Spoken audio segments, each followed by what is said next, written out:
Welcome to Real Nerds Podcast, unofficially the official podcast of Denver Comic Con 2013.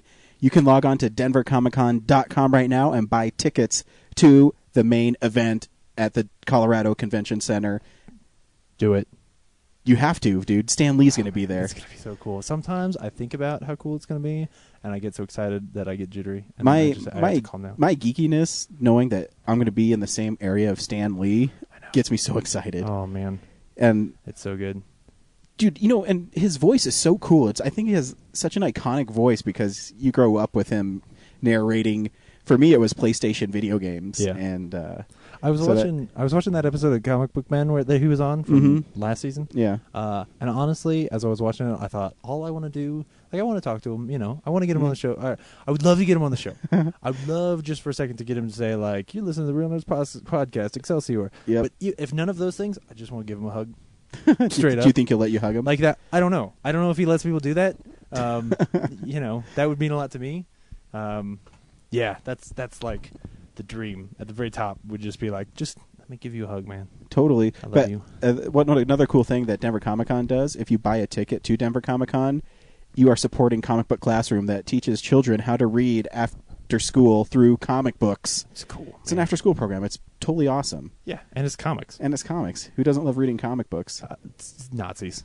Yeah, Nazis. Totally Nazis. Yeah, partially because they all started just by being books about Captain America punching Nazis in the face. But that's the greatest thing ever. That's one of my favorite covers is when Captain America is just punching Adolf Hitler it's cool. right in the face, Man. right? Who doesn't want to punch Hitler?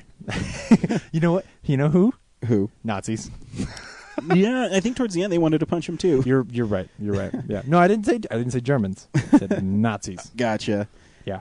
Also, we started something last week, James. Was it hating on Nazis? No, that's a lifelong thing. But if you log on to tweakedaudio.com, oh yeah, and check out their website, and you need earbuds, you're like, hey, how am I listening to my podcast? James, how are you listening to our podcast tonight? Right now, I've got my really nice Tweaked Audio earbuds plugged into my ear. I've been carrying them around all week, testing them out and stuff like that. I've got the Parkour ones with the flat cable that doesn't get tangled up as much, and they sound really good. They're the in-ear ones, so they already muffle a little bit of sound. I know you've got the ones that are actually noise canceling. They're awesome. Yeah. I got the Natural version 3. Ooh. And they're awesome. Well, and here's the thing. So my mom, she's always driving, and she likes to talk on the phone while she drives. And I like my mom, so I don't want her to get in wrecks. That's good. That's really nice of you. So she uses an earpiece thing with a mic on it, and they make those too. So she went on there, and she was like, I'm always looking for a new one of these, and she heard that, they're helping us out some.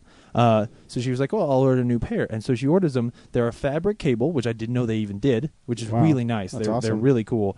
They sound great. And she already got them. And yeah, she got them in 2 days. It was super quick. And she put in Real Nerds as one word promo code. Real one Nerds.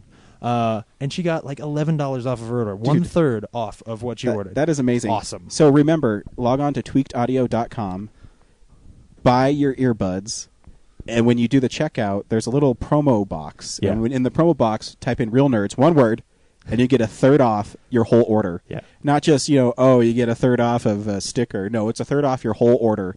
Exclusive to Real Nerd podcast listeners. Yeah. Tweakedaudio.com. And they're totally BA earbuds. My wife we were given 3 different versions. I took the most expensive ones because this is my show. Jerk. You took the Parkour ones, which is kind of made for people on the go so it doesn't tangle. Yeah. My wife took the other ones, and she loves them because Cool. she's not a big fan of the earbuds, but she says, they just rest in my ears and it doesn't hurt my ears. So, everybody that's tried them love them. Yeah. So do yourself a favor. Log on to tweakedaudio.com. Remember, Real Nerds in the box, 1/3 off your whole order. Yeah. That is awesome. You know what's cool? And I don't mean to drag this on. Now we're just shooting the shit. But so this week I got my tax return back, and I don't make a lot of money, and I claim no allowances. So they give me a lot of money back. Yeah. The government does. So I was going to build a new computer, and when I go on there, what I've decided to start doing, I started doing this when we started ordering stickers and stuff like that. Is I would just Google the website I'm using and Google coupon to try and find ways where I can save money and stuff like that. You don't need to do that. We are telling you right now, we have the code. It's right here. So Real very Nerds. Cool. Yeah. It's Real Nerds. It's our name. It's very exciting. It is. And that they're really cool product makes it so much easier to recommend. Yeah. Anyways, if this is the first time you listen to Real Nerds Podcast, welcome. Thank you very much. And this is what we do. Every week we go see... we do commercials. We do commercials. So if anybody else wants to be on our show, seriously. we don't care who you are. Yeah. Then that's the show for this week. We only have one. So. Yeah. Tweaked Audio. Thank you very much. Anyways, what we do is we pick a movie every week, a new release movie. Mm-hmm. This week, we went and saw Side Effects. So stay tuned for that. That's the last thing we do. It's kind of our feature. We review a big movie. We saw Side Effects starring Rooney Mara and Channing Tatum. And Jude Law. Jude Law is great in that movie. And, spoilers. He's great in the movie. Yeah. Anyways, we also talk about things we've been seeing. We dig into our fan mail if we have any. We do. And then we also talk about comic books. You have a comic book for me this week, James? I do. Awesome. It's a good one. Awesome. I love that we have comic books now. Yeah. And we also give you some box office numbers. Some DVDs are coming out. So not only do we're like an information podcast. We tell you a movie we saw, what we've been watching.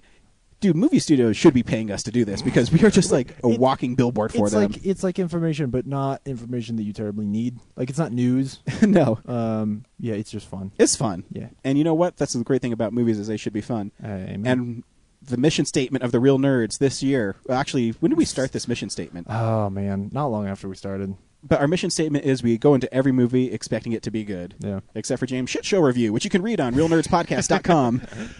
Hey, actually, if anything, that proves it because I can go into movies like Sand Sharks and want that movie to be good and find good things about it. And what it's done too, even with Sand Sharks, which is not a good movie, No. but you still find some redeeming qualities in it. Yeah, I find things about it that, like, in the grand scheme of things that are just fucking garbage about those movies, are actually pretty fun. Absolutely. Yeah. Sometimes I find myself saying too many nice things, if I can be honest. Well, you know what? But we're also critics, no matter what the London Film Review says about us. Yeah, seriously, get over yourself. There's several ways you can reach us, James. We have a Twitter account. It's at @real_nerds. Mm-hmm. You can email us, realnerds@gmail.com. You can call us, 720-6nerds5. You can also leave a message on our Facebook page. Just search Real Nerds Podcast. And we also you can leave messages directly on James's shit show reviews and tell him how much you love Two-Headed Shark Attack. Oh man, it's pretty good. Right? It's pretty bad. It is pretty bad. But you were showing me all your other stuff you got, and honestly, there's some cool stuff coming down the line. There is. Pay attention to that art. What was it? Manticore? Was it? Manticore's in there. I don't understand what was Manticore. I didn't understand. So Manticore is like this. It's an actual mythological being. Is it really? Yeah, right. It's a real mythological being. Wow, that seems like an oxymoron. But please proceed. It's like a Greek thing that it was the head of a lion. Its tail was a like it shot spines. No, that's the chimera. That's the tail of a serpent. This one. Oh, now see, I'm getting confused. Well, anyways, you'll be watching Manticore. You know what? I'll tell you what the Manticore is. We'll get there. All right, sweet. So yeah, lots of ways you can reach us, but we'll go ahead and start the show right now. How we always start our show, fan mail. Fan mail. We didn't get very many emails this week, but one of the things that I am particularly proud of is my older brother Steve started listening to my podcast, and I think that's really cool because when you can get your family to listen to your bullshit is kind of fun. And what is even cooler is he sent me an email that says Grimes for president. No subject. Absolutely nothing. You could have sent me a text. He's Stephen Grimes. Stephen Grimes, the governor of South Carolina? That guy? Absolutely not. He's talking about Rick Grimes, sheriff, Walking Dead. Oh, it comes back Sunday. It does. And Which, by the time this comes up, will be last Sunday. Yes. So what is really cool, though, is he got into the show, and he told me he watched the first season straight through. Oh, wow. Like in one sitting? In one sitting. Wow. And when I went over to his house a few weeks ago, he was just watching it again on TV. So it's kind of cool that he gravitated to a show I really liked, and he's really enjoying it. And I never knew my brother liked zombie stuff, so... It's a great show, and I could see, especially with this first season only being 6 episodes, like the momentum of how good that first episode is. That'll get you through the whole first season real quick. I agree. So, hey, Steve, thanks for emailing me. Yeah. I appreciate it. Even though you're my brother, I'll still give you a shout-out. One of these days, we're still going to have him on the show. Yeah. He's really busy. He has kids, so it's harder for him. Children. Totally. Reproduction. My nephew and my nieces are really cute, though. They're adorable. So I've become a fan of Scott Derrickson. I mean, I was a fan of him before, but I really didn't know of him. Yeah. Makes sense. And I mentioned, well, actually how he started, we got kind of figured out who he was, is you wrote the article, Is the Internet Making You Hate Movies? And Ryan Johnson, read it and tweeted the article saying, hey, check this out. And as well said. Not from Colorado, by the way. No? No, I looked this up the other day. I think we said this on the podcast, that he was from Colorado. No, he's not. No. That's what Brad told us. Oh, well, Brad's full of lies. Well, he's not here to defend himself, so fuck you, Brad. No, he's born in, Maine. No. I think. Somewhere like that. Or Maryland. Maryland? Yeah. Well, anyways, Ryan Johnson got a hold of the article and just tweeted it out. Yeah. And Scott Derrickson retweeted it. Yeah. And when he did that, he followed us. And so I tweeted to him, if you listen to Film Explosion 2012, you can download it on iTunes and everywhere else. Listen to us on Stitcher Radio. You can stream it. I'm such a shameless plugger. You are. Anyways, I tweeted him, just to kiss his butt. I was like, hey, Scott, just so you know, Sinister was my number 9 movie of my 10 favorite movies of the year this year. I think you just said it was in your top 10. It was in my top 10. Yeah. But anyways, you left him with some hope, that it wasn't at the bottom of the top 10. Hey, top 10 out of 84 movies I saw. Hey, that's pretty good. Yeah.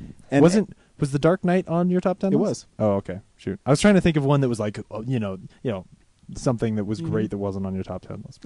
There are a lot of things, but anyway. Yeah. But anyways, so he said, oh, thanks. He basically just tweeted back and said, thanks. So last week we went and saw Kevin Smith in Boulder. Which was cool. It was awesome.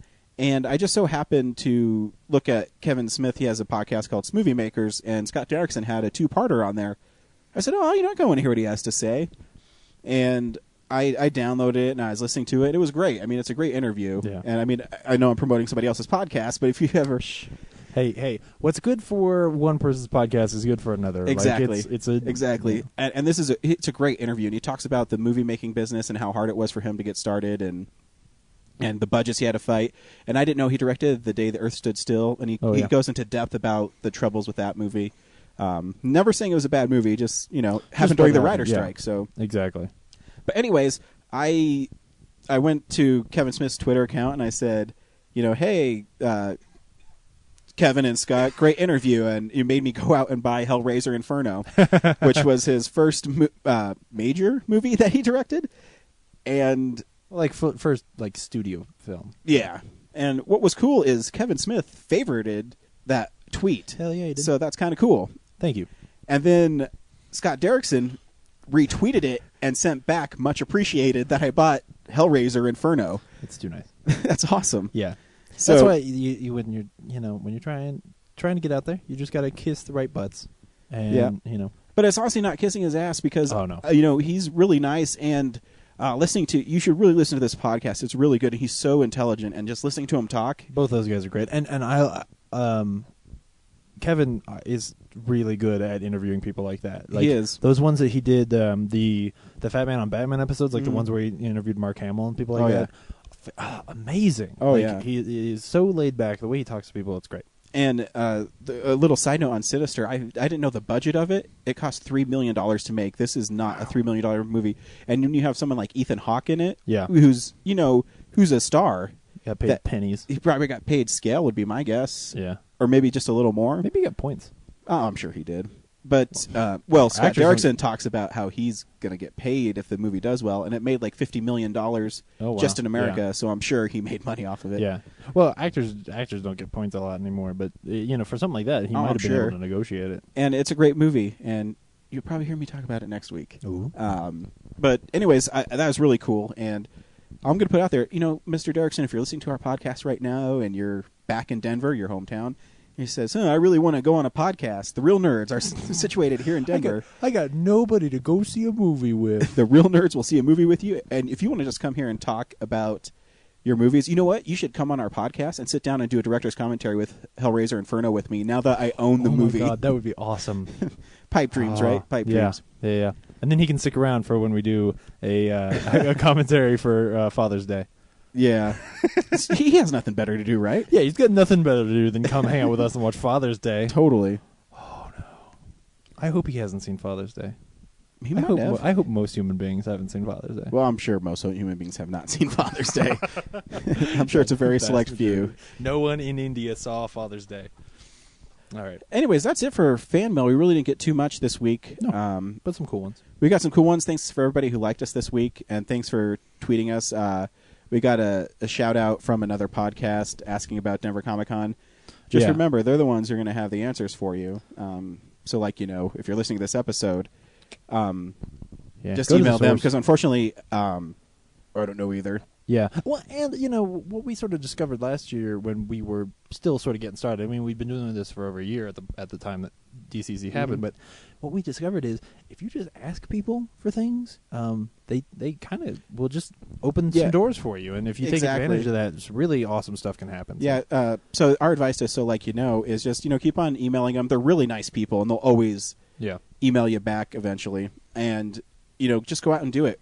We got Georges Jonti and Rebecca Isaacs because you saw Rebecca Isaacs before the con opened, and Georges Jonti was right next to her, and we asked him to be on our show, and they said, okay. Yeah. That was pretty awesome. And so cool. Michael Uslan, executive producer of Batman's, wrote a book.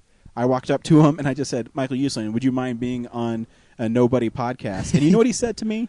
He said, absolutely, I'll be on your show. Yeah. And talking to him, he says, everybody's got to start somewhere. It's when the door creaks a little bit open, kick it open. Yeah. So that's my advice. Just so if you're having trouble with them, just keep at them because they're really nice people and they'll always help you out. Yeah, I was going to say, you'd be surprised at how nice those people are, and the little bit of courage that it takes is to go up and talk. Oh man, a lot of courage that it took me to go up and talk to Rebecca Isaacs and be like, hey, do you? I want to. Can I talk to you for 20 minutes? Rebecca Isaacs. She's adorable. She is adorable, and she's an amazing artist. Yeah. Oh man. And if you don't believe us, check out Ashcan All Stars. Oh, yes. Or even, go to her website, RebeccaIsaacs.com. She has a gallery there. Oh, my gosh. Yeah. I mean, no matter what she draws, it's just so well done. Hell, just go buy Angel and Faith. Every month, Angel go pick up Angel and Faith. It's amazing. Anyways. That's enough of that. So, now is James's favorite part of the show. Yeah. I'm not even going to introduce it. I'm just going to let our random guy introduce it. Ooh. So, this is the stuff we've been watching. I saw a few things this week. Oh, good. I watched U.S. Marshals. Oh, good. I didn't remember the movie at all. Good. And everybody who's been listening to this podcast for how long it's been around knows that I'm trying to collect every Robert Downey Jr. movie. Yeah. Now, some of them are hard because some of them are they're not on DVD. They're very obscure. Yeah. I found shortcuts this week, so I'm going to be watching that, but it's 3.5 hours long, so I didn't have time this week. Well, can't you just watch the clip he's in? Or does that breaks the rules somehow? Yeah. But I heard the movie is fantastic, so I kind of want to watch it.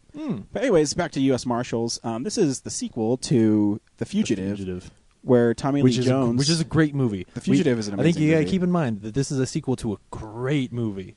And Tommy Lee Jones... I forgot his character's name already. Yeah. Whatever. It's Tommy Lee Jones. Yeah, and, it is. He is... Wesley Snipes is a tow truck driver, and he is framed for the murder of 2 agents in New York City. But, James... Is he Wesley Snipes has never been to New York City. Oh. Or has he? Dun, dun, dun, dun. Or is he a tow truck driver? Intrigue. We have been doing this podcast too long. We have. So, anyways, obviously I get it for Robert Downey Jr. Yeah. And he's in it, and he's pretty... Yeah, he's good. It's during the dark times for Robert Downey Jr. For the RDJ. It is. He cleans up. He looks like he's okay, but he's not. He seems like he's one of those, at this time, I mean, now it's not a thing anymore, but yeah. At that time it seems like he could put it together to do a movie. And, I mean, he's good in the movie. I think the movie, the plane crashing sequence is really sweet. Yeah. I think the movie suffers from the underdevelopment of Robert Downey Jr.'s character. Oh, really? Because, spoilers, movie's been out for 17 years. Yeah. He's the bad guy in it. Yeah. And you can see it kind of coming a mile away. Yeah. But there is some really cool little... I mean, I forgot the moment when the rookie cop comes in, he just shoots him. I'm like, oh my gosh, he just totally took that guy out. Well, and that's when they reveal it, isn't it? Yeah. Yeah, which is... It's a pretty good reveal. Yeah, and it's... I guess you don't... It's just a little past halfway in the movie. Yeah. But I mean, there's some great scenes. The scene where Tommy Lee Jones figures out that Robert Downey Jr. is the bad guy is great. Yes. Because they kind of have this cool like standoff, and Robert Downey knows and he knows, but they both are playing like they don't know. It's so cool. So yeah, but and then he reveals his plot to Wesley Snipes. Yeah. in the hospital bed, and at the end, don't they just shoot each other in like a? Oh no, that's earlier in the movie. no, he gets like shot in the chest and he dies. Yeah, that's right. But I mean, it's an all right movie. I don't think it was horrible. No. It's one of those movies that like it comes on TV a lot, and then I watch it. And for that, I think it's really fun. That's why I brought up the thing about it being a sequel to The Fugitive, because The Fugitive is awesome, and the idea of making a sequel to that is daunting. And I think it does a good enough job. Oh yeah, I mean, there's still some really funny parts in it. Yeah. I mean, I'll watch it again because there's commentary and it's got Joe Pants in it. It does, and Joe Pants is really good. It does. Yeah. I mean, it's pretty cool. So I mean, it is what it is. If you see it in a bargain bin, you might pick it up and have a good night. I picked it up for $4, so there you go. I'm sure you can find it on Blu-ray or DVD. DVD. I didn't know there was a Blu-ray when I was there, and I didn't even look. I just grabbed the DVD, and I was like, yeah, whatever. That's all right. It's not a movie. I don't know how much it can be upgraded. Yeah. I mean, by the mid '90s, they were shooting on good enough film that when they upgrade them, they look nice. But still, it's not going to be a big deal. How many times are you going to watch U.S. Marshals? Well, who knows? Maybe one more time with the commentary. Yeah. But it might be a movie I plug in if I want to watch like an action movie. Yeah. Because it's serviceable. Yeah, absolutely. I also watched a movie. Part of the Hellraiser Inferno collection I got was a 6-movie. The Hellraiser, it wasn't just Hellraiser Inferno. It was 6 Hellraiser movies, which I didn't know they made that many. Honestly, I didn't either. I knew there was 2 of them, and then when I was listening to an interview with him with Kevin Smith, Scott Derrickson, his first movie was Hellraiser Inferno. I didn't even know what number it was, and it's number 5 evidently. And so I didn't even make it to that. I got to I watched the 3rd one, which is called Bloodlines, and honestly, which I believe is the last one that was a theatrical release. It was, yeah. And honestly, it's not too terrible. Yeah, it's not good. Are you do you like the Pinhead movies? Not really. Okay, yeah. Because there are some people who just think that he's the cool, that whole Clive Barker thing is just the coolest. You kind of have to be in that mind frame. There is some really cool parts. The problem is it's so horribly acted at points, and the dialogue is so bad that it sucks. But I mean, there's makeup effects in it that are really cool because it was still at the time when horror movies didn't rely on CG, so it had to been practical. I mean, the first dude in it gets is dragged in with chains on him. If anyone knows anything about Hellraiser, it's basically people get tortured by a demon, and he lives off of their tortured souls or something like that. I don't even know. Anyways, it starts and this dude's in the emergency room, and this reporter's trying to get her big break, and she just happens to be in an emergency room when this dude goes by, and his head blows up. So that was pretty cool. Wait. Yeah. Why does his head blow up? Because he got the chains from the Hellraiser dug into. I don't even know. Okay. Actually, I act like suddenly it makes sense. The chains from the Hellraiser. Oh, yeah. No, it doesn't even make sense to me. I don't know why his head exploded. Yeah. Because they had it in the budget. Yeah. But anyways, Pinhead is stuck in this huge stone carving, and you have to if you get close to the carving, then the chains come out and rip your skin off, and it gives Pinhead power to break free of the stone carving thing. I just did it again.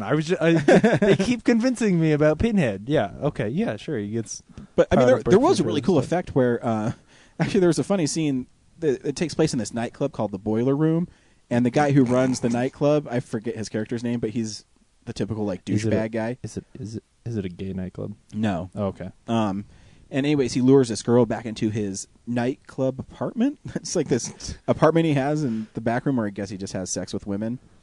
And he's like Kevin's not creepy at all. I know. It's funny. I want to see this guy's head explode by the chains. He's having sex with this chick, and he's like rubbing her boobs, and he has a cigarette hanging out of his mouth, which is obviously a character choice, but it comes across as really funny because why does he have a cigarette hanging out of his mouth while he's doing this chick?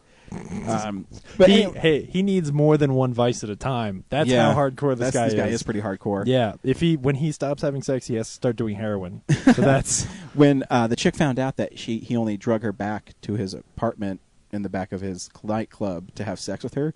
She was really hurt by it, but she made a fatal mistake, James. Guess what? She stopped by. She stopped. Pinhead stone carving. Oh no! Pillar thing. Oh shoot! And the chains came out. She gets punished? Yeah. Why does she get punished? There's a douche who's like banging chicks with cigarettes. Dude, I'm going to tell you the story, bro. Oh, sorry. I'm sorry. So she gets strung up by these chains that dig into her. Right. And actually, it's a pretty cool effect. It ripped off all her skin. Oh, good.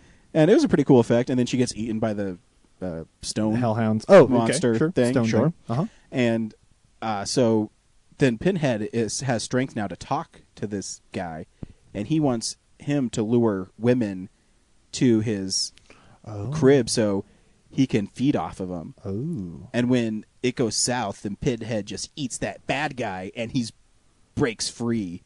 Oh, good. And then he kills the a bad bunch of guy, people yeah. in the nightclub by, like, one guy gets a bunch of pool balls shoved up his mouth, billiards, and then people's heads explode, arms break. It's a pretty cool scene.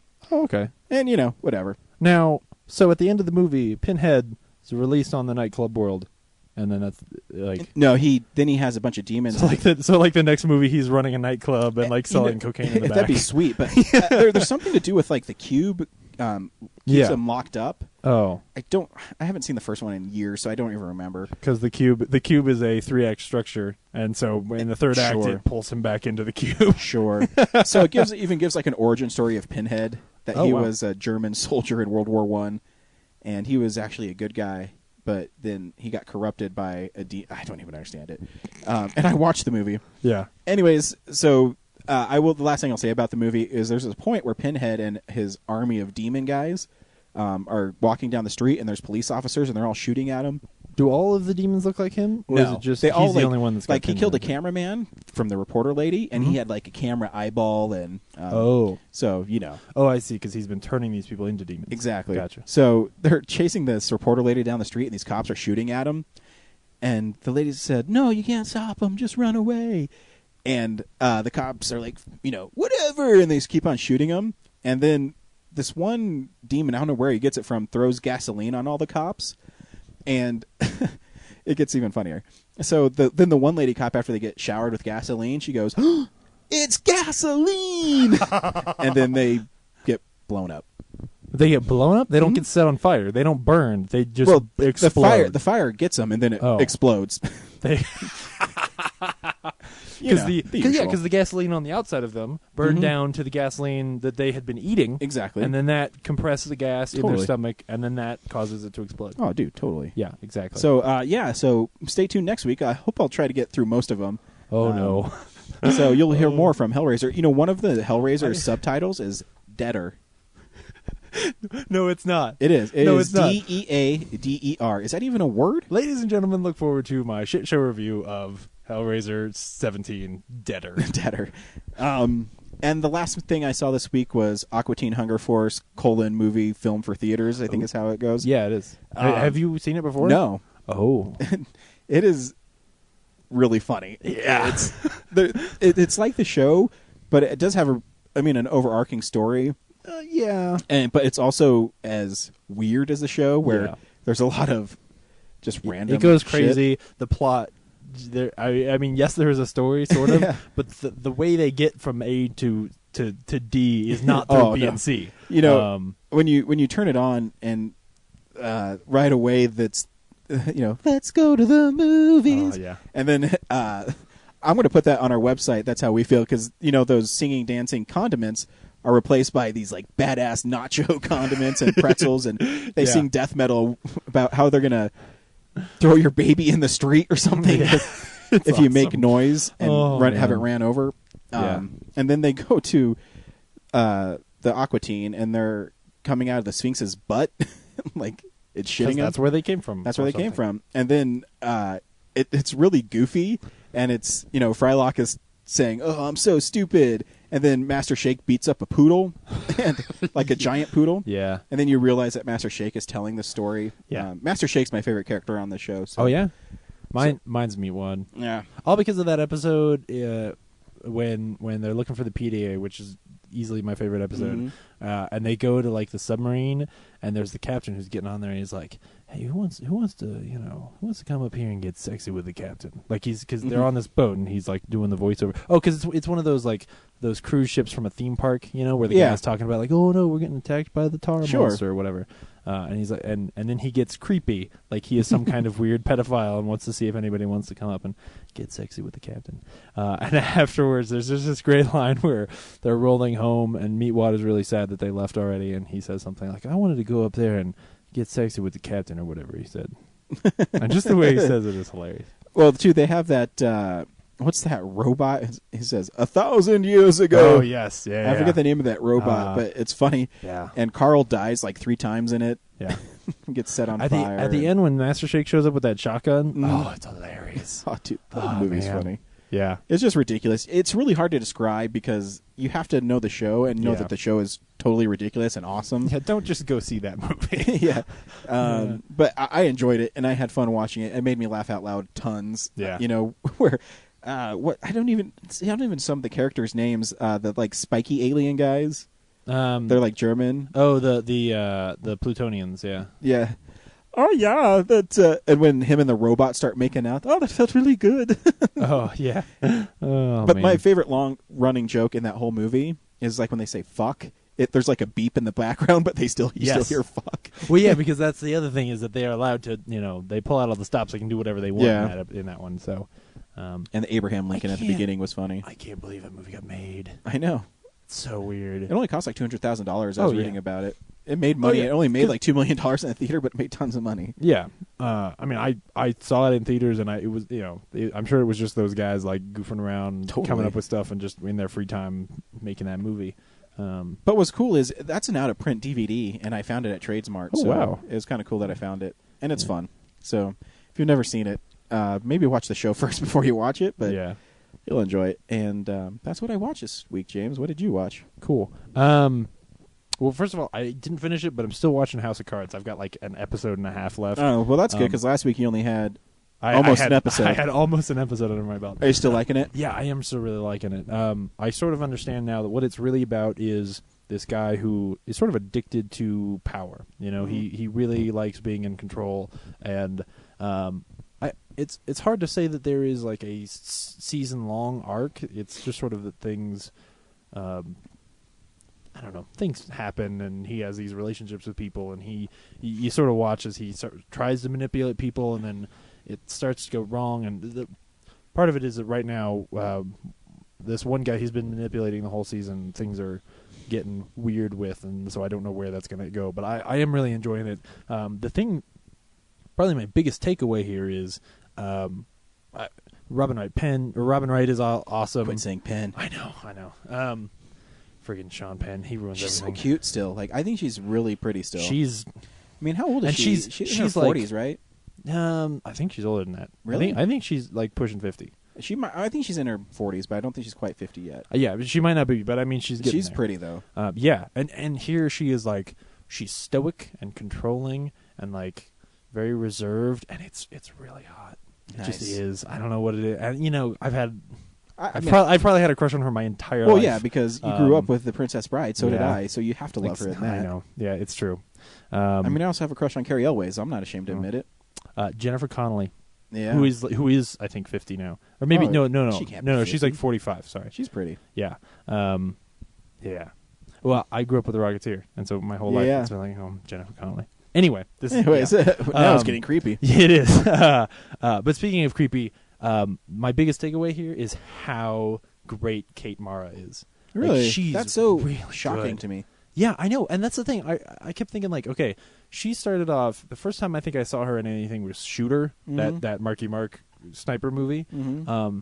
And she was, I don't remember. The movie's all right. Yeah, that movie is whatever, and she doesn't have much to do in it, so it's not a big deal. But I always sort of assumed like, and maybe this says something horrible about me, but I always saw her as like, she's that sort of that person that when they can't get like Jessica Biel. They're going to throw her in there, and she's going to be pretty, and she's going to probably do a better job than Jessica Biel, but nobody's going to really necessarily care.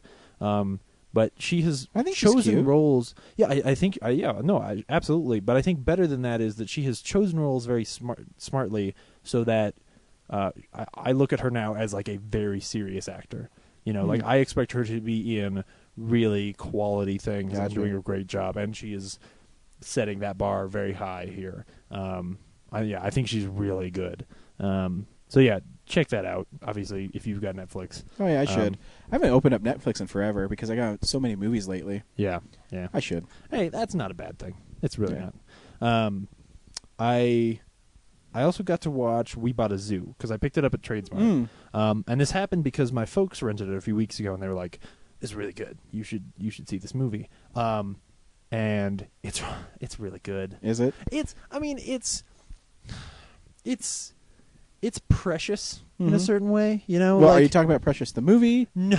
Okay, because that would be horrible. I mean, it's one of those sort of family movies where, in the end, they work things out. You know, they struggle with basically the story. If you don't know it, is Matt Damon plays this widower who he's got 2 kids, and his wife died of disease X. It doesn't matter. And his kids, especially his son, who is 12 or 13, somewhere around there. No, I think they say he's 14. So he's really having a hard time. He gets expelled, and what Matt Damon's character decides to do is he's going to take the money that he has, and he's going to first he's just looking to buy a house and move, and he comes across this house that is, and it's based on a true story. That is it's like a animal reserve park. Like it's like a little independent zoo, basically. And there are some people who work there, and it's being run by this estate, but it is for sale. And so he buys it, and then as he meets the people who work there, and his kids sort of meet these people, and they get to love these animals, they resolve their issues, whatever. And yes, maybe that is simple, but it's done really well. It's a Cameron Crowe movie. He does usually pretty well. Which, I mean, he's made some movies that I think are misses. Vanilla Sky, Elizabethtown, not his best work. Jerry Maguire is amazing. Almost Famous is amazing. Great. But he's really working hard here and uses music well, as he always does. I will say this. I cried. Yeah, by the end. I did. It's okay, dude. Like I said lately, things get to me. Yeah, and it's just it plays the right notes at the right time, and it works. I don't want to spoil too much about it, but there is this storyline of him. There's this tiger who's there, who's just getting old, and sort of him working back and forth to try and decide, like, what do you do with an old tiger? Like, the way they deal with that story and what that does to reflect the sort of grief that he's going through, it's awesome. It's just done really well. Sweet. But best of all, there is this sequence at the end where he has sort of they could have just left the film at a certain point, but he tacks on this little scene where they sort of return to this place where he and his wife made a lot of memories, and he takes his kids there, and I mean, this is spoilers for the movie, but it's so good. He sort of tells them the story, and the story that he tells, and the way that Cameron Crowe shoots it, and the way he paces it, and there's this sort of moment that happens at the end that I won't reveal, that he does perfectly, and that was what got me. That was the moment where I was like, oh man, you son of a bitch. It was beautiful. Nice. Things that aren't beautiful. I rewatched The Thing, the prequel thing, the one with Mary Elizabeth Winstead. I still really like that movie. See, I bought that because you bought it at Tradesmart, and it was one of my $1 ones. Yeah. And I couldn't find anything. I'm like, oh, fuck it, I'll get The Thing. Yeah. So I haven't watched it yet. Oh, okay. No. I still think that movie's really cool. I remember liking it okay in the theaters. Yeah. And but I felt it was a movie I needed to rewatch. Yeah. Because there's nothing in it that I really disliked. Yeah. But I couldn't remember anything I could really latch onto to say, oh, this is a really cool movie. It's sort of that same thing as the thing with The Fugitive and U.S. Marshals, where it's like, okay, you're doing a prequel to a movie that I think is a masterpiece. Like, yes, a few of the shots from John Carpenter's The Thing are getting a little bit dated at this point, but that is nothing compared to how perfect the tension and all of that stuff is. It doesn't matter. And I think that movie does a pretty good job, Mm-hmm. and shows you some cool stuff, and there's some neat monster stuff. I think the pinnacle is that scene where they're going around looking in people's mouths. Yeah, that's like really that. cool. That scene is exactly what John Carpenter's The Thing was, and I love the ending. The ending is so melancholy and dark, just with that very subtle light flashing. Yeah, I'm trying to that- remember it. I can't. Well- I remember it almost picks up immediately where the first one, or I guess the credits, during the credits you get that scene with the helicopter, but at the end of the movie, like, she and this other guy drive somewhere. That's right. And then some things happen and she ends up alone, and she's just sitting in this truck, and there's just this faint light flashing, and what that light flashing means, and this idea of like, oh crap, this is what's next for her, and then they just leave it. They leave her story there, and that's the thing. That I'm like, oh man, that's The Thing. Yeah. Oh shit. The Thing. Yeah. Well, the next thing is Community came back this week. It did, and I'm bumming I haven't had a chance to watch it yet. I won't say much. This is the first season that doesn't have Dan Harmon on it. Yeah. Sorry, go ahead. I know it's Jeff is trying to get into the history of ice cream class. Yeah.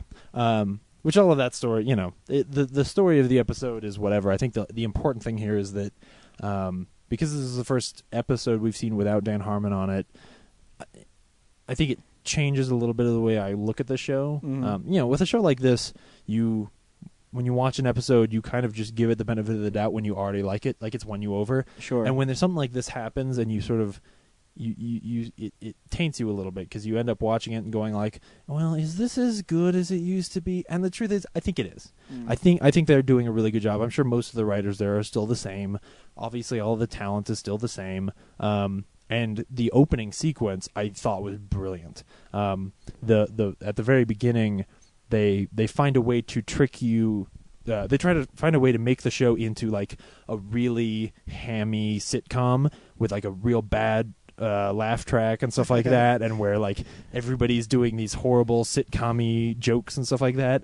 And to me, I don't know if this was intentional, but to me it was sort of a commentary on all of the naysaying that was said about them bringing this new showrunner on, and I'm sure that he took all of that and said, okay, well, in the same way that last season we started with this song where we were promising that, like, well, you guys are out watching Glee, so how about we do a Glee song about how we're going to be happy and mainstream and completely ruin this show. This time he did an opening sequence that was, you guys all think that because Dan Harmon is gone, the show is going to suck, and then I'm going to make it into some, mainstream piece of garbage sitcom. And then he does, because there was that worry about it. Oh yeah, I worried about it. I did. And I don't think he's done that. I think a lot of it is still true. And the very last sequence, like the post-credit sequence, is proof that the completely batshit crazy stuff is still going to be in the show. Sweet. Troy and so- Abed in the morning. Yeah. I really liked it. So Cool. Yeah. That makes me excited. Yeah. Didn't it come out today? Last night. It aired last night. I thought it was on Friday nights. No. It They aired last night. changed it? Yeah. Okay. Because I It's watched on my it. DVR. I watched it this morning. Yeah. It's good. Very cool. Is that it? Yeah, that's it. That's all. Hey, I'll Brad, tell you. what'd you watch? I watched gay porn. Brad, why are you talking about gay That's porn not- on the show? Oh man. Because I love gay sex. Dude, That's Brad, you are not going to be allowed to talk for the rest of this podcast. Moving along to word from our sponsors. that's why we need Brad. We don't know what goes next. The Comic-Con that is a mile above the rest returns in 2013, and it's bigger than ever. That's right. Stan Lee's going to be at Denver Comic Con this year. They also have George Takei at Denver Comic-Con 2013. Plus Kelly Hu and Will Wheaton. Friend of the podcast, Georges Jonty, will be there. So go online to denvercomiccon.com where you can buy tickets. Stay tuned. VIP tickets for Stan Lee will be available. For barbecue that can't be beat, try Birdman Barbecue Sauce. Available and original and spicy. These robust, full-flavor sauces have the awesome power to kick your taste buds in their face. And for that smoking taste on everything you eat, try new Birdman Smoke and Rub. Caution! Meat left unrubbed may suffer from flavor performance anxiety. You can pick up Birdman Barbecue at local area Ace Hardware stores, Ruff's Barbecue in Golden, and the Danny Cash Hot Shop off Broadway. You can also like us on Facebook at Birdman BBQ. My man spider sense is tingling. Hey, look, it's Man Spider. How's it going, true believers? When I'm swinging through Colorado and I need comic books, I head to Arvada, Colorado, to Colorado Coins, Cards, and Comics. Oh no, the teal troll is attacking me. My son's in danger. Will no one help him? Oh no, it's Man Spider. Colorado Coins, Cards, and Comics, the whips the competition with great deals on back issues, 50% off, hold slot, 20% off list price. You want sports memorabilia? They got that too. Where are you going, Man Spider? The teal troll still has my son. Here's web in your eye. Oh no, I'm bested by Man Spider again. So visit 6700 Wadsworth Boulevard in Arvada, Colorado, and tell them the Real Nerd sent you.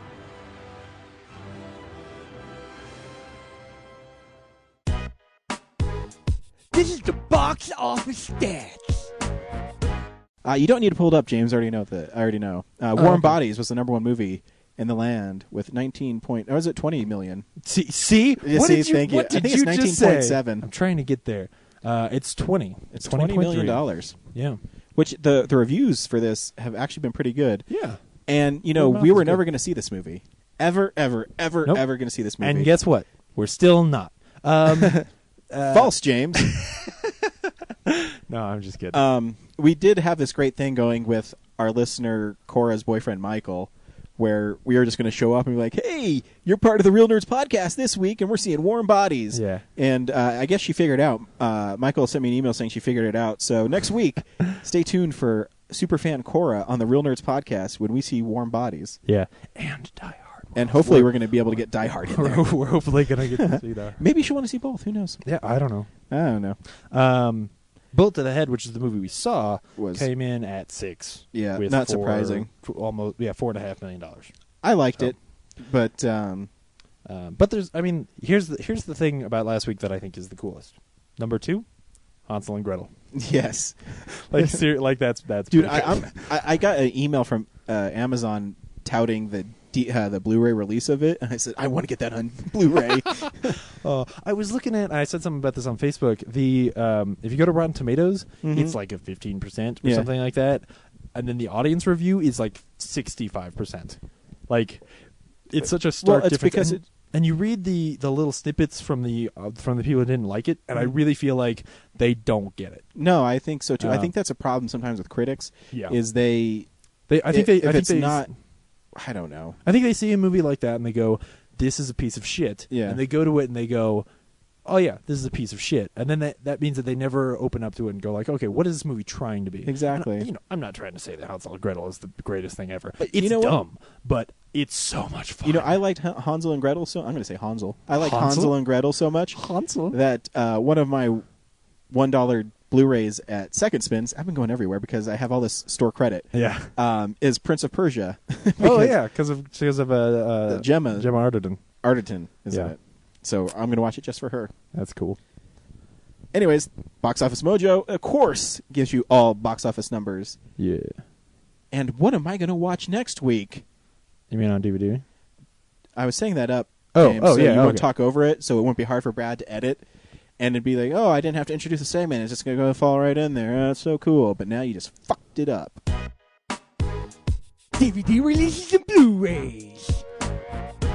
Big week next week in movies. Yeah, it is. Skyfall snuck up, right? I know. I didn't think it was that quick. I'm gonna have to I spend some love money. the cover art for Skyfall. I think Yeah. it's so cool. Anytime that they block the Blu-ray, like the banner at the Mhm. top of the Blu-ray thing, I think that's cool. I just do. And something about the white and James Bond shooting Yeah. a gun is really cool. Also Yeah. coming out is a movie I wanted to see, but I never got a chance to, which is Perks of a Wallflower, Perks of Being a Wallflower, yeah. which is supposed to be really good. yeah, So I'm excited It for was that. one of those on the short list of movies from last year that I missed, that I regretted having Me too. missed, And number 9 of my top 10 movies from 2012 is coming out also. Sinister is released on Blu-ray. Oh, really? So I am stoked for that one as well. I'm not seeing it. It's on here somewhere. Yeah, there's a documentary called Bully from last year that I've been really... Maybe Sinister's next week. Okay. Well, I'm going to Either pimp way. it anyways. I'm going to keep saying, yeah. Sinister. So, Bully, which is a documentary I wanted to check out, but I don't think it made a lot of rounds. There's another movie now that's like, Kevin Smith was talking about there's a movie out now, because he really liked Bully, and there's a movie out now that's like a fictionalized version of Bully. But it hasn't been picked up yet, though. I thought he saw it The at movie he was talking Sundance. about? No. Yeah. It's a movie that they're hoping to pick up at Sundance, but he was like, the only reason we wouldn't pick it up is because somebody else does, so you're going to get a chance to see the movie. I don't remember what it was called. Neither do I. Anyway, I'm sure he's pimping it on his show. Go I'm listen sure to he his is. podcast, but not till we're done. The Sessions, which is that Helen Hunt movie, Oh, yeah. is also out this week. The Man with the Iron Fists, which was that movie where the RZA made some gloves and punched people. Nice. Robot and Frank, Oh, yeah. which is one of those I have been waiting for because it was another one of those movies that Brad talked about that sounded really cool. And then when you see the trailer, you say, why didn't I see this movie? Yeah, seriously. But, it came and went on the little indie circuit. Silent Hill Revelation, which was that. We almost saw that. We did. And, dude, there's some Duck Dodgers coming out this week. Nice. Oh, that's pretty cool. Anyway, that looks like the majority of it. There's a whole lot of James Bond releases this week. I think they're making them re-releasing single everything. instead of, so you don't have to buy the collection. Yeah. But that looks like it. Yeah, actually, I think Sinister is next week, but, I'm going to pimp it out anyways. When was that? Oh, here it is. Is it? Here it is. There it is. Yep. Bigfoot's Wild Weekend. Oh, yeah. This When is that is not $22, I will get it. Yeah, absolutely. That's one of those I'm going to have to keep an eye out because it looks like softcore porn with a Bigfoot. Which I don't know that I want to watch that, but I look at that cover and I have to see that movie. Because that famous footage of Bigfoot, or allegedly Bigfoot, Yeah, where yeah, he's where he's, like, walking and then he his turns head and a looks at little the bit. camera? Yeah. Wouldn't it be funny if the opening of the movie was him like walking and then he heard like girls giggling and then he turns and looks and you just see girls running naked? I would love to see that. I would love to see Bigfoot's Wild Weekend. Yeah.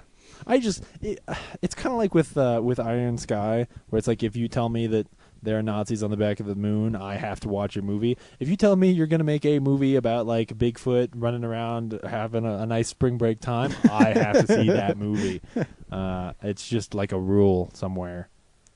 Anyway, that's everything for this week. Cool. DigitalBits.com is our source for DVD releases. Yeah. Unspool real news. It's real news. I know I said news like that. I was like, news. Hey, James, you want to unspool some real news for us? Hey, buddy. I don't know what that voice was either. You know what the biggest news to me was this week? We pulled this up earlier. There are 10 Puppet Master movies, There is. and the 10th one is about Nazis. And didn't Which you say we're you not can get paying it at Netflix?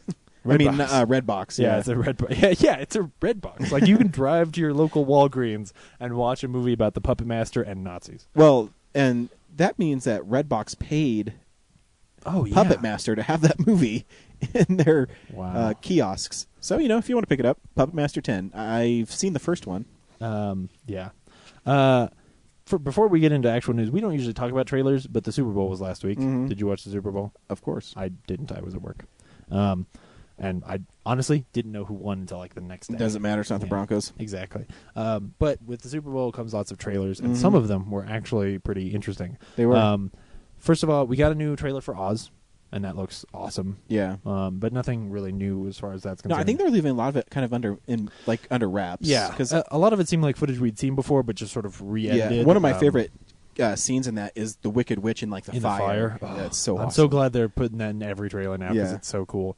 There was also, I want to talk about the Lone Ranger trailer. Not a movie I was terribly excited about, but one of those where I love Gore Verbinski. I do. I think he's been. I don't think that the second two Pirates movies are the best, but They're so cool. There's some cool stuff in there. I love in the third one. Actually, I just got those on Blu-ray because there's the movies I've always wanted to have on Blu-ray. Yeah. Because when Blu-ray first came out, I remember the first Pirates was being shown as like a showcase piece, saying, "Hey, this is what this medium looks like." Right.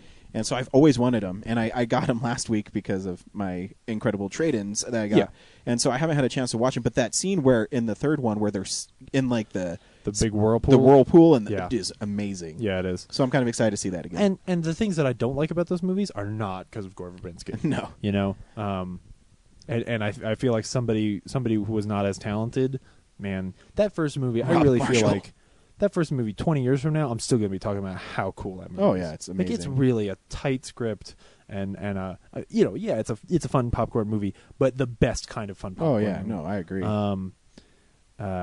Anyway, so The Lone Ranger, like the first few trailers for that, I was like, oh, this doesn't, you know, and there was so much Johnny Depp in them that it just rubbed me the wrong way. But the one that they released for the Super Bowl kind of got me. yeah, Like there was was pretty just something cool. about just the way they presented it where I was finally like, okay, cool. I think that you can actually make this a good movie. I think you're just not marketing it the way that I would want you to. well, yeah, because they're going to market. Of course, they're going to market Johnny Depp as you know, hey, look at it, he's playing another crazy character, even though Tonto's really not that crazy. But Yeah. whatever. Yeah. I will always think that was bad casting, but I you know, I it's think one it's of a it's pet one of those hurdles project that of they Johnny might Depp's, though. Yeah, it's one of those hurdles that they might just get over. There was the Iron Man trailer is fucking awesome. It is. You know, what's better is the extended trailer. The because extended look, because the extended look is so brilliant. yeah. Because it's funny. If anybody hasn't watched it, I've posted it like 3 times because Yeah. you know how I love Robert Downey Jr. and awesome. he literally comes out and takes off his sunglasses, and you expect him to say something really profound. And it starts off, it's like, get ready for an extended look. Yeah. It Iron Man. yeah, and the extended look is 30 seconds of Robert Downey Jr. looking at you. And what does he say in it? It's not an extended look. It's he says something really funny. Yeah, though. yeah, he's got a good But line the there. trailer is so cool. Like when Yeah. he says, "How many people are there?" 12, and how many can I hold? 4. You're like, oh my god! I realize that is the kind of thing I've wanted from comic book movies my whole life. Like that kind of a moment where a superhero is not just presented with a situation and he beats it, but he is presented with a situation that is, you know, it's a it's not situation just you like, really can't win. Yeah, it's a situation that like we often get like, okay, here's a situation that normal human beings couldn't fix, and then the superhero fixes them, and this is one where his limitations are very visible, and we're going to get to see him try and overcome them. I'm sure none of those people splat the ground. I'm sure he finds a way. He makes a parachute out of his pants or something like that, and he saves them. Or he I don't grabs care. them all and uses a thrusters or something. It Sure, doesn't matter. Whatever. Who cares? It doesn't matter. Yeah. He ejects his suit and it explodes on the ground, and the explosion counteracts their velocity. He's Tony Brr. Stark. He's really smart. It doesn't matter. It's the idea that they approched it that way, and I just wonder, the way I wonder they why. I presented wonder the why it's trailer. so cool and clever. I wonder who wrote that script. I don't know. I'm trying to think of a director and writer who'd be badass. Yeah, I don't know. I think he made another awesome Robert Downey Jr. movie, Kiss Yeah. Kiss Bang Bang. But you know, Anyway, uh, it's great. the World That War Z trailer's great. trailer. Oh, I didn't even watch that one. I didn't know there it was one. only like 30 seconds. It didn't show anything. Yeah, Whatever. I don't care about that movie. Yeah, I'm seeing it because I like zombies. But you know what trailer I think won the Super Bowl? Fast and Furious 6. Really? That is the trailer that I saw so many people afterwards going like, did you see that? That is so... Like, I was getting it linked to me. People were texting me and be like, my most anticipated movie of 2013 is now Fast and Furious 6. I think it's the point at which they say vehicular warfare that then everybody Yeah, is that's true. sold. They're like, oh my God, this is going to be awesome. And it is. It's... Man, I can't believe... If you had told me... Because I still haven't seen Fast and Furious 4. It's horrible. Fast and Furious, that one was called. If you had told me that I would ever be this excited about a Fast and Furious movie again, I would have spit in your eye. Like, Well, it's because Fast 5 is so cool. Yes. Because it's a heist movie.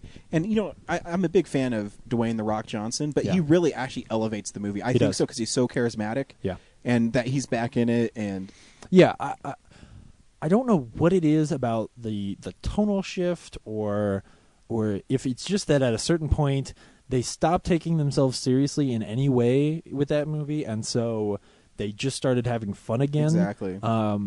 Because even Too Fast, Too Furious, Tokyo Drift, neither of those movies are anywhere close. I think Fast 5 is probably better than the Fast and the Furious was. Of course it is. This conversation brings clearly into light how horrible the naming scheme for these movies are. But I mean, They should call it Fast V6. Like a like a car. oh no, that would have been really good. You're right. Yeah. But it looks it's ridiculous. cool. But I want to see. I mean, that a car movie. driving through an airplane is Yes. sweet. Yeah, I mean that's the thing. At this point, they're just promising you there's going to be some really cool action here, Yep. and people are going to run. And if you're lucky, we'll get fingerprints off of a bikini bottom, like that kind of nonsense. Yeah, I'm really looking forward to that movie. What's cool is moving along is Mark Webb is tweeting stuff every day from the Spider-Man set. Yeah, And it's it kind of snuck up on me. I knew it was going to happen soon, but I mean they started filming in like a few days ago, and they're already tweeting stuff, and it's kind of interesting. The big news, well, I don't know if it's really that big, but they're going to start spinning off Star Wars movies. yeah. Where I always thought I never understood why George Lucas never did this. Yeah. Boba Fett is one of the most popular characters he ever created. And then he killed him. And then he killed him so fast, and people were clamoring for a Boba Fett yeah. movie because I mean, it'd be badass. It's pretty much part of the canon now. That I mean, I think it officially is that like the book where it introduces the idea that he got out of the Sarlacc is part of like actual Star Wars canon, which is a pretty like not all of the books that are Star Wars books are canon. It's actually pretty tight. It is. group. I So- did read something where George Lucas has to prove it to be canon. Right. It's one of those characters that everybody wants to see more. And a Han Solo movie would be sweet. Yeah. Um, It goes back to what I said a few weeks ago when Zack Snyder announced that like he was probably going to be working on a Star Wars movie that was not in the series. And wait, was it Zack? Yeah, it was Zack Snyder. Yeah, it was a samurai movie or something. yeah, like he was going to do some kind of samurai-esque kind of movie. And that was when I realized, like, oh, I don't actually give a shit about a new trilogy. I just want you to go have fun in this universe. Yeah. Because we all love that universe so much, and it's so rich and so dense. And, It and is. Lucas did so much work making it feel that way that you could do anything. You could tell any story, and it would be so cool, and we know the rules of that universe that you could show me really neat stuff. Because you could do Episode 7, Boba Fett movie the next year. Oh, yeah. Episode 8 the next year. Then the Yoda movie. Yeah. Episode 9, and then the Han Solo movie. Yeah. And then just make Star Wars movies every year for the rest of my life, and when they're not good, Who cares? Who cares?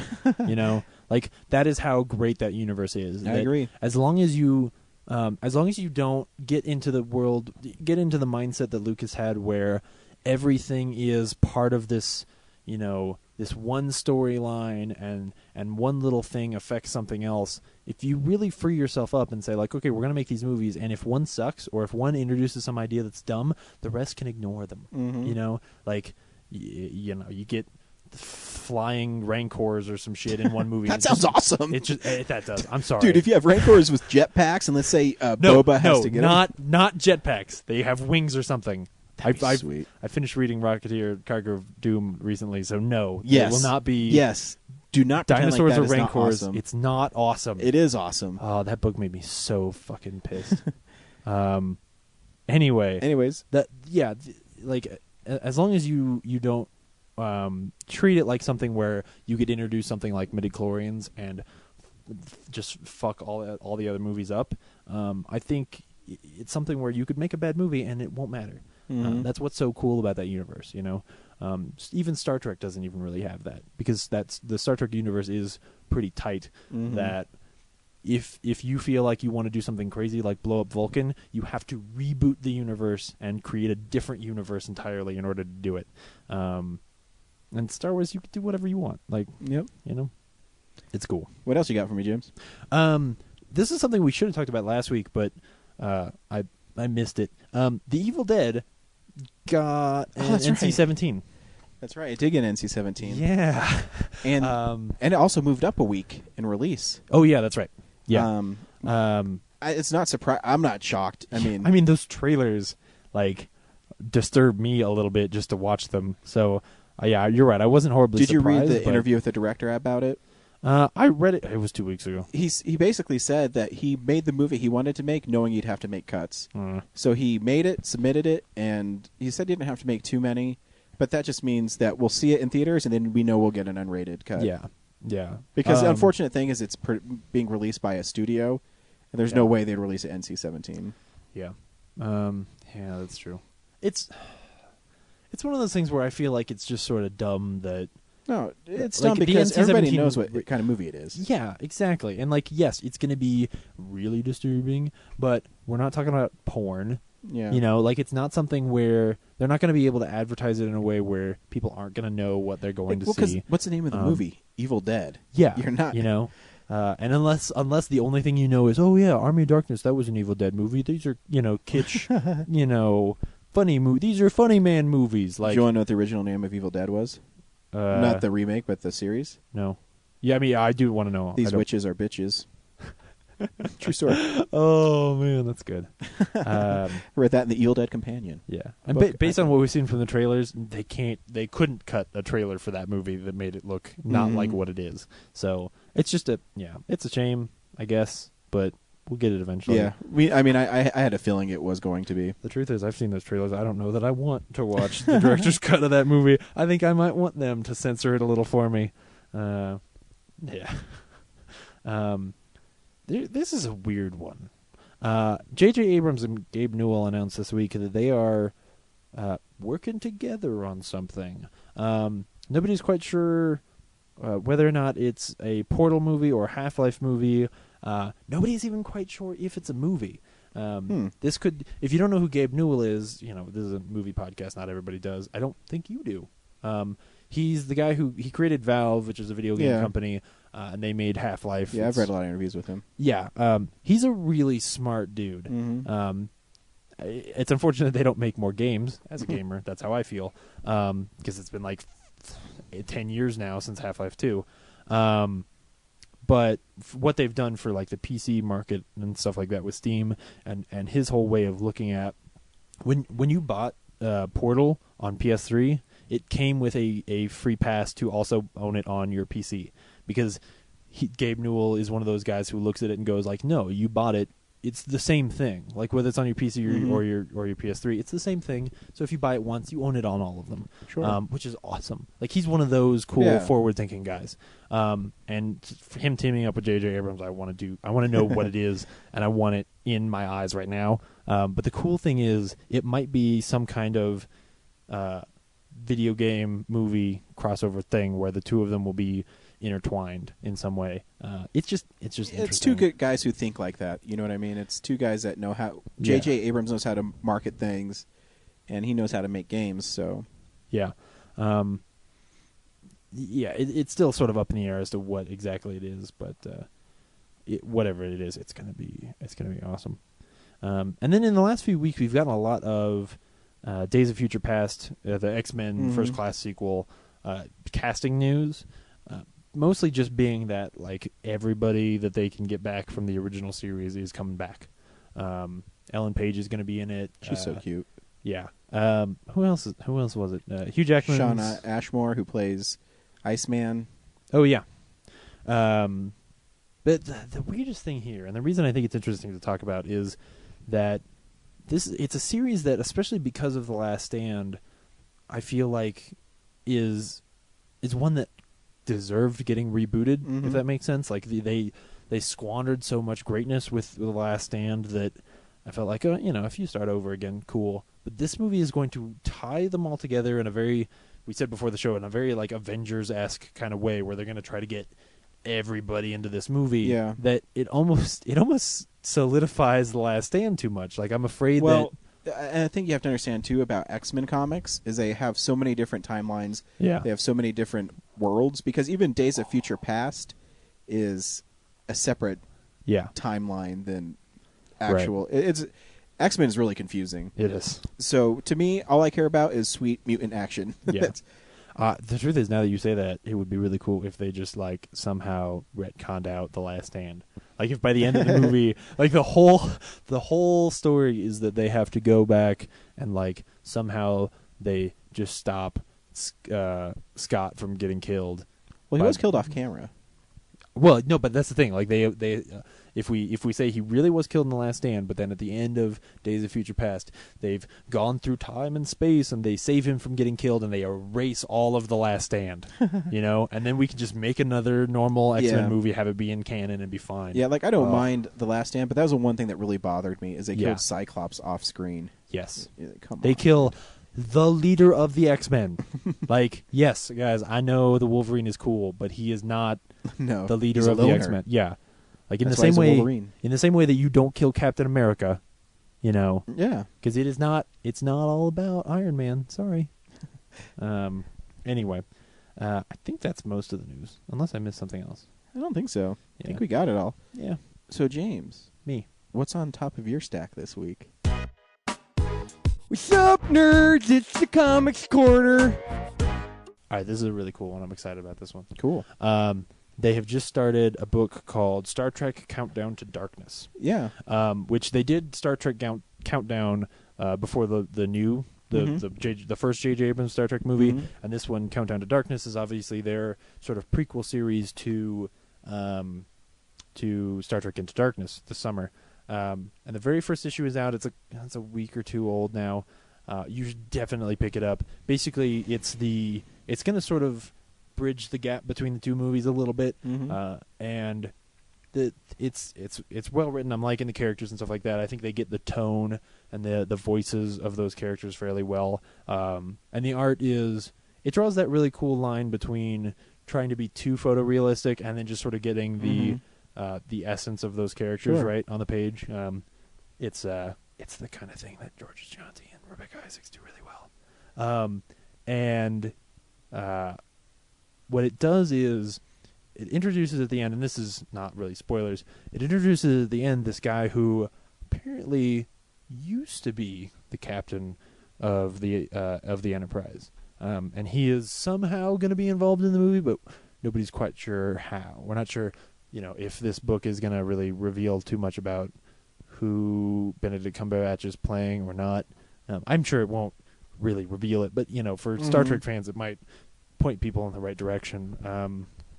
Anyway, it's really cool. It starts off they go to this planet, and in the Star Trek universe, they have the Prime Directive, which basically says, well, it says a lot of things, but one of the big ones is that if there is a civilization that doesn't have warp drive yet, so they can't travel the stars, you're not supposed to interact with them too much. You're not supposed to affect their civilization's progress. Sure. But the point at which they start interacting with people in space, that's when you can start being friends with them and helping them out and stuff.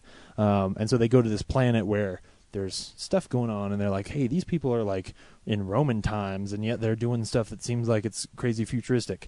And they land, they crash their ship down there, Spock and the captain go down, and I think Scotty goes and gets hurt, I think. And all of a sudden, these aliens all show up, and they all got laser guns. And you're like, wait a second. Where'd they get laser guns? What's going on? And so clearly, they're going to have to figure out what's going on this planet and then try and fix their ship and get out of there. Because Uhura can't hear them because there's signals and stuff going on. I don't know. It's cool. Just check it out. I'm sure you can pick up copies of it anywhere. I've seen. You know where I've seen a really badass variant of that? Oh no, where? Colorado Coins Cards and Comics. Ooh, very It's- cool. It's Kirk, but half of it is this red sketch, and the other half is painted in or something. It's pretty awesome. Cool. Oh man, yeah, that's pretty neat. So yeah, I saw that. At So- Colorado Coins Cards and Comics. Yeah, run over to Colorado Coins, Cards, and Comics and get it before I can get there. And you know what? His variants are reasonably priced. I think it's Oh, yeah. $7.99. Oh yeah, they're not. He asked me today if I wanted, or not today, when I was there 2 days ago, if I wanted the second printing of Amazing Spider-Man 700 because it had a different cover on it. I said, fuck no. I didn't say fuck. I said, no thank you. The cover is pretty cool, though. You just decked him. You're just like, I don't want to read Well, that no, he shit. knew. He says, you even want to cover this one's... Dude, I'm not going to spend another $8 on it. The cover's really sweet, though. Oh yeah, what is It's it? I don't know if have you ever seen the cover? Weren't there already 7 covers for that? Yeah. Hmm. This is a reprinting. The standard, and then I think there's 5 variants. I got Yeah. the only variant from Colorado Coins, Cards, and Comics. Thanks, Andrew. With the little green goblin in it. But yeah, it's pretty cool. Have you ever seen Amazing Spider-Man 300? Probably, but I don't remember it. Where Spidey's in his black suit and he's like leaning over and he's shooting his web and it's like a circle and 300s all around it. Oh, yeah. This one has Dr. Octopus doing that and it has 700 all around it. I don't care. Yeah, which since I think that's a bastard version of Spider-Man. Yeah, absolutely. Like, Andrew was surprised I didn't drop that comic. Why are they reprinting it? Like, Sold weren't out. there really? How many people are buying that issue? Like, didn't? I know you can still find variants randomly, Yeah. but the actual newsstand cover where it's the mosaic of Spider-Man's sold out. That feels to me like they probably under-ordered them so that they could Maybe. drive up demand. But Probably. either way, whatever. Either way, doesn't matter. Yeah. You don't need to pick it up. No. Pick up Star Trek. Yeah, pick up Star Trek variant cover. Color Countdown. Coins, Cards, and Comics. Countdown to Darkness. Very cool. So this week we were without Brad, but the show must go on, James. Absolutely. And we saw Side Effects, which is Steven Soderbergh's last movie. Or so he says. Yeah, maybe. Who knows? Maybe he Yeah. is. Maybe he's serious. I hope he's not. Here's the thing. Out of anything else, like if nothing else, I watched this movie and I was like, man, I like the way he makes movies. I want him to keep making movies. So James, should people go see this movie? Yes. I really liked this movie. It's not going to be necessarily for everybody. At some point I realized like it's a man, it's hard to talk about because even the people who made this movie don't know how to sell it. From the trailers that you've seen, that's not really what this movie is. In fact, it's a very different story than what they tell you in the trailers. I will say that it's sort of this very full of intrigue, sort of conspiracy kind of movie where it sort of changes hats as you go. At one point, you will be sitting there wondering, just sort of in a moral dilemma where you're not really sure if like whose side you're on, and then later on you'll find yourself sort of in this mystery where you're just trying to figure out what happened. I think it's beautifully shot. It's really well acted. And I really enjoyed it. I was in it. But it's not going to be necessarily for everybody. I think if you're a Soderbergh fan or what I just described is really cool, then yeah, go see it. Otherwise, just rent it, Yeah, I'm going to say rent it. You're right. It's different than you think it's going to be. Yeah. The performances are really good in it. It's shot wonderfully. The one thing I will say about Steven Soderbergh is I love the way he shoots movies. And just because he has a kind of soft hue to all his movies. And, yeah. But anyways, you already explained it pretty well, so I won't tread over what you said. So here's the trailer. I will say before we, and I do this too often, I will say there are a lot of twists and details in this movie, and we are going to talk about them. So if you do think you're interested in seeing this movie, that's a good point. After the trailers, not immediately, but we will start talking about the spoilers for this movie. So if this was one that you definitely want to see, I would say, stop listening now and go see it, and then come back because I think that the way they reveal that is a lot of what is good about this movie. So just that's well warned. Yeah, So, spoilers ahead, and Yeah. you don't want this movie spoiled for you. no. I loved everything about him. His hands, the way he smelled. He swept me off my feet. I can get us back to where we were, Em. I promise. I can make that happen. You remember this beautiful lady here? Hi. How have things been going with you? I can finally sleep. I have some energy. We had sex. Whoever makes this drug is going to be rich. 911, what's your emergency? I need help. Someone's been murdered. There's been an incident. What do we do? No sign of forced entry, no sign of struggle. Where's her lawyer? She doesn't have one.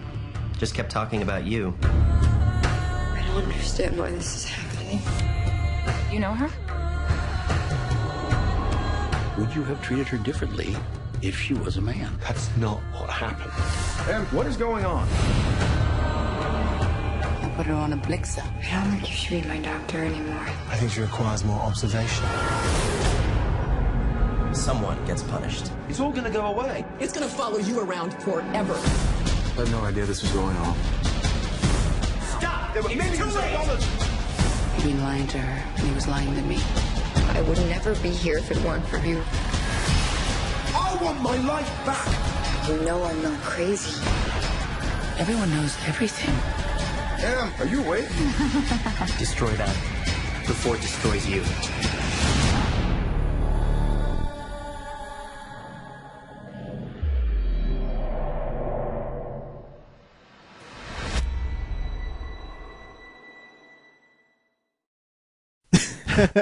See how long we can wait. We just sort of sat there like, I don't know how to talk about this. I don't even know what trailer he's going to use because, like, How many the trailers TV are there? trailer, I don't know, but the TV trailer is awful. Yeah. It's got that narration that I kept saying. It's like he's going to tell you like the name of the woman. This is so and so, and she's got this depression problem, and then the drugs are bad. Like, it's so not what this movie is. The movie is.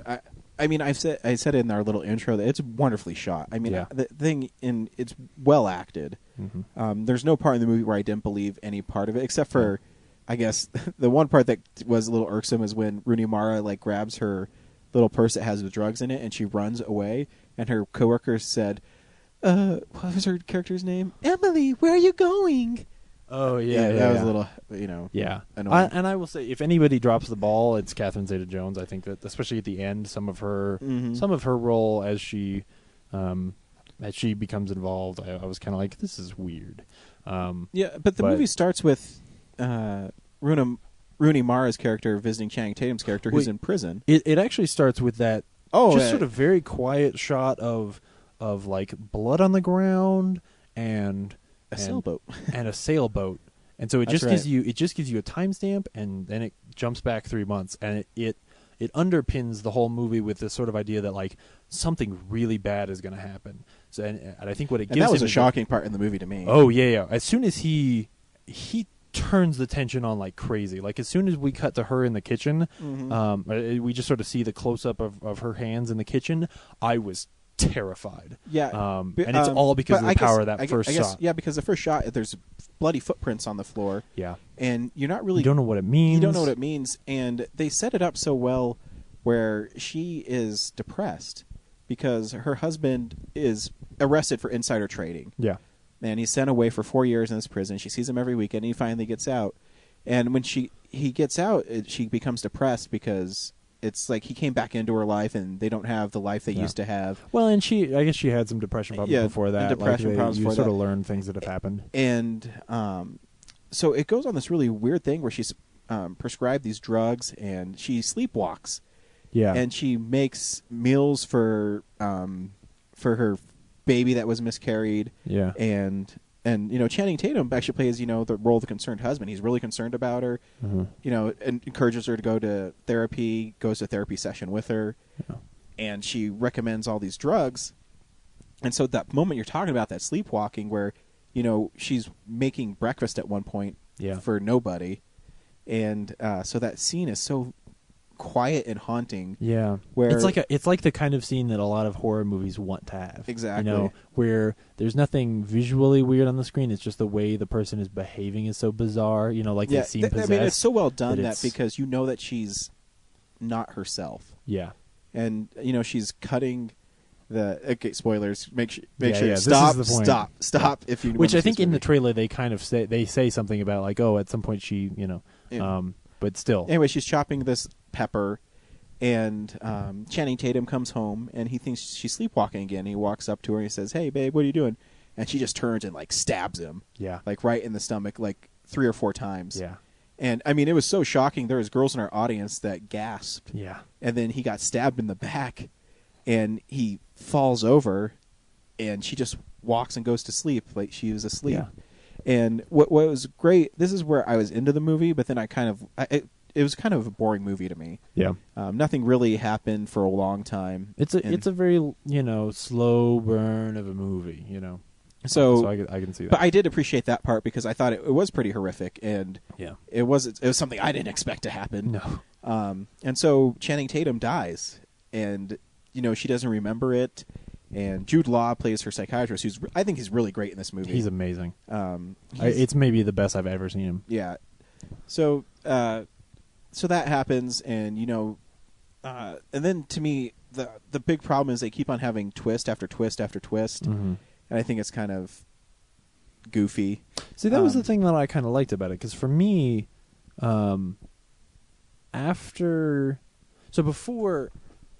before she kills him, there's this whole thing where she is depressed and she's seeing this doctor and they're trying to fix it, and you know something bad is going to happen, that things are going to go wrong. But I think for me, Rooney Mara's performance there is what sells me and gets me into the movie. The scene where he's having dinner where Jude Law is having dinner with his wife or lunch or whatever, and she comes up and she's like, "It's an emergency," and I was at the train station and I almost threw myself in front of the train.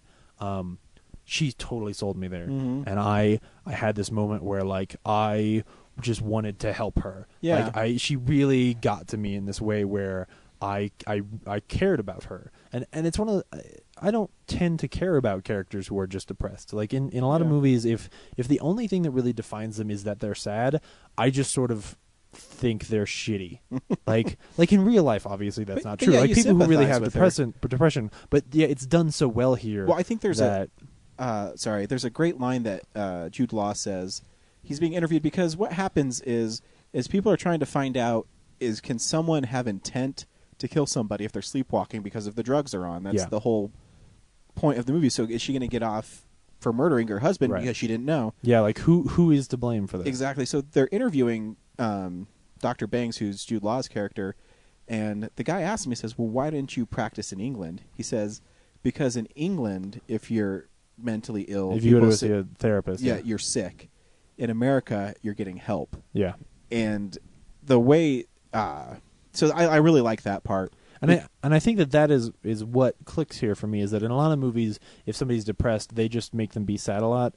And this one, I think I don't know if it's all true, but it seems to me like they did a lot of research and found things like the whole idea that people who are depressed, it happens to them at a certain time of day and things like that. Like that there are sort of these triggers that it's not constant. It's just that there is sort of this monkey on their back that they can't get off. And that to me is what sort of it for me, she became sort of this prisoner rather than just somebody who was pouty, which I think is how it comes off in a lot of other movies. And that's because of the way it's written just as much as it is the way it was performed. Yeah. So basically, I can't remember. Maybe I'm just drawing a blank. What makes him investigate if she's lying to him?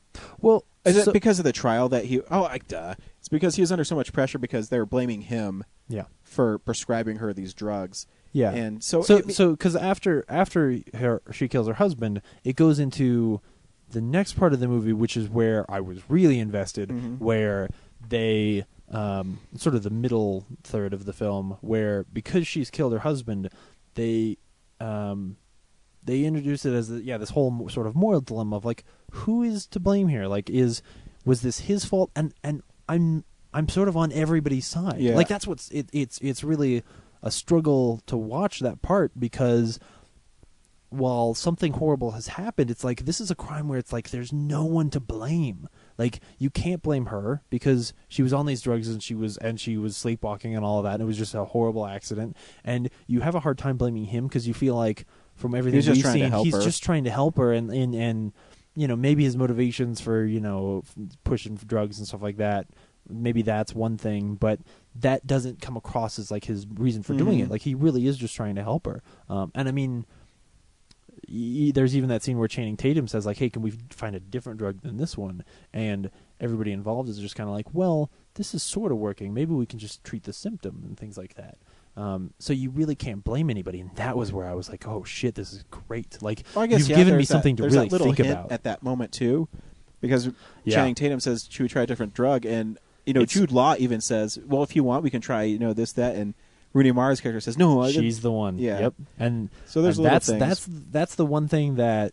See, talking about I think I like it more now. Yeah, that's the one thing that the first time watching it sort of was weird, but I was like, "Oh, okay, whatever." That's simply because we know that her being on this drug, something bad is going to happen because I've seen the trailer. I know. But then that leads to that next twist, that next sort of change in genre, where we figure out that there is some real conspiracy here, and that maybe she made this happen. Maybe she really did kill her husband. Because you even believe her.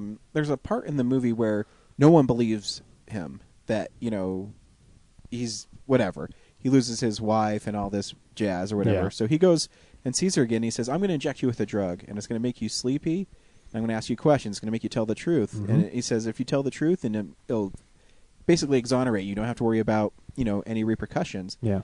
And she agrees to it, and there's she's talking, and she's very in a dreamlike state, and she's talking about how much she loves her husband, and then she passes out.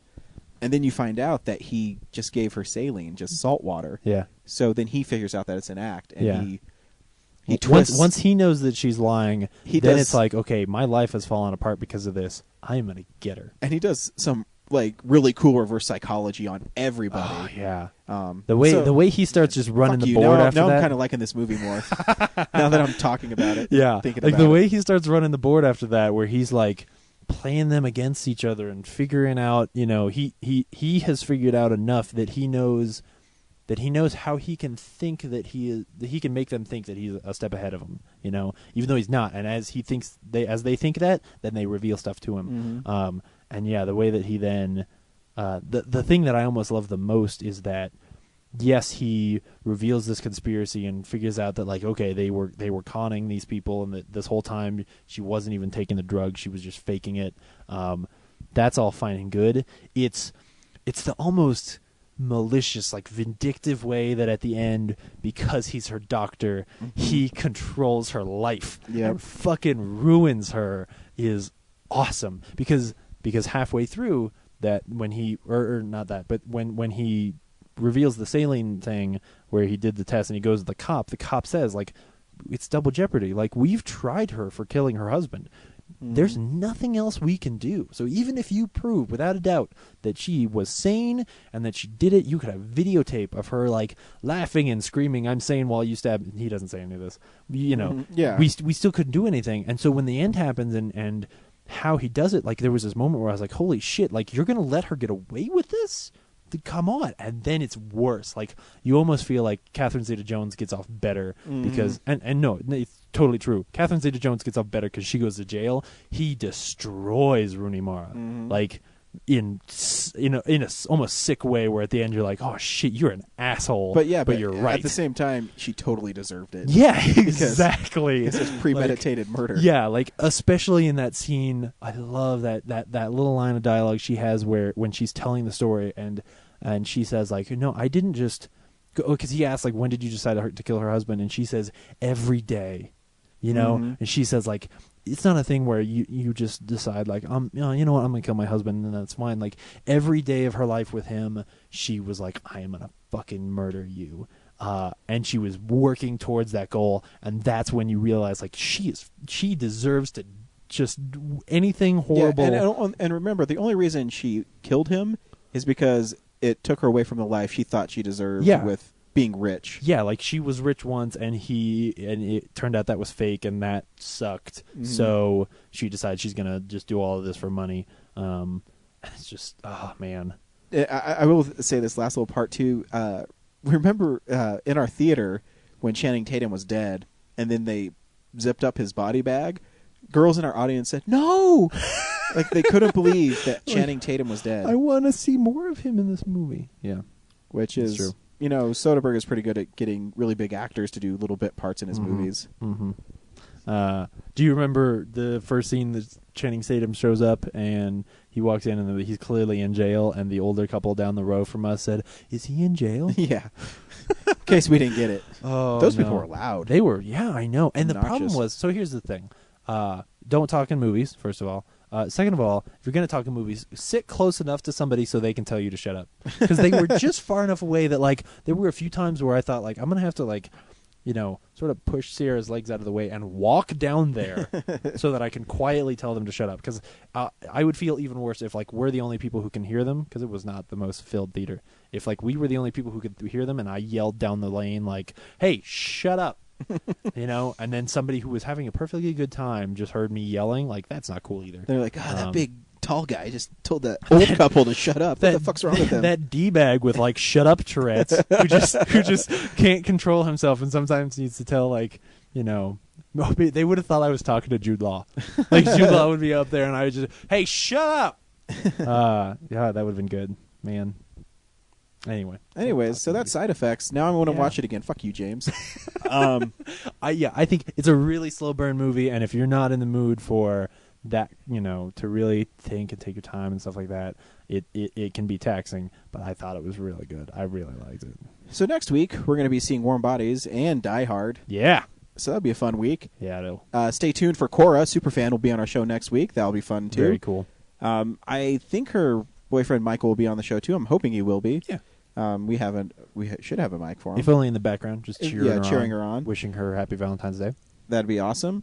You can tweet us, real_nerds. You can email us, realnerds@gmail.com. You can leave us a message on Facebook, Real Nerds Podcast. Call us, 720-6nerds5. And you know what? You could be on the show too, just like Cora's going to be. Yeah. If you're always in the Denver welcome. area, if you you're in want to come Denver, see a movie with us, we always see it around 7 o'clock. So Friday nights. Yeah. So send us a tweet or an email or something and be like, hey, hit me up, and we will let you know. I really want to see Epic with you guys. Well, then you are shit out of luck, I don't really want to see Oogie Loves. Oogie Loves 2. Return to Oogie Land. Oogieville. Oh, man. Until next week, this has been a Nebulous Visions production. Bye. I miss you, Brad. Bye.